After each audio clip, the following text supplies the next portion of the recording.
అంటే బంధుమిత్రుల నుంచి చక్క సంపూర్ణ సహాయ సహకారాలు అందుతూ ఉంటాయి. విడిపోయినటువంటి సోదరుల నుంచి కూడా చక్కటి అభిమానం అనేటటువంటిది పెరుగుతూ ఉంటుంది. 9వ స్థానంలో శని సంచారం కర్కాటక రాశి వారికి ధన సంపాదన బ్రహ్మాండంగా ఉంటుంది. అంటే చేసేటటువంటి ప్రతి పనిలో కూడా ఆర్థికపరమైనటువంటి బలం అనేటటువంటిది పెరుగుతుంది. అన్ని రకాలైనటువంటి ఆనందాలు కూడా కలిగేటటువంటి విధంగా చేస్తుంది.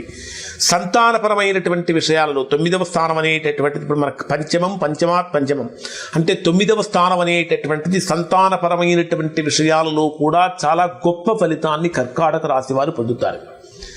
శని భగవానుడు ఒక స్థానంలో సంచరించేటప్పుడు తనకి అంటే శని భగవానుడికి 3 రకాలైనటువంటి దృష్టులు ఉంటాయి. దృష్టి అంటే చూపు. శని తాను ఉన్నటువంటి స్థానం నుంచి 3 స్థానాలను చూస్తాడు. వాటి కారణంగా కూడా మనము ఫలిత నిర్దేశం చేయాలి, అంటే ప్రిడిక్షన్స్ చెప్పాలి. శని భగవానుడు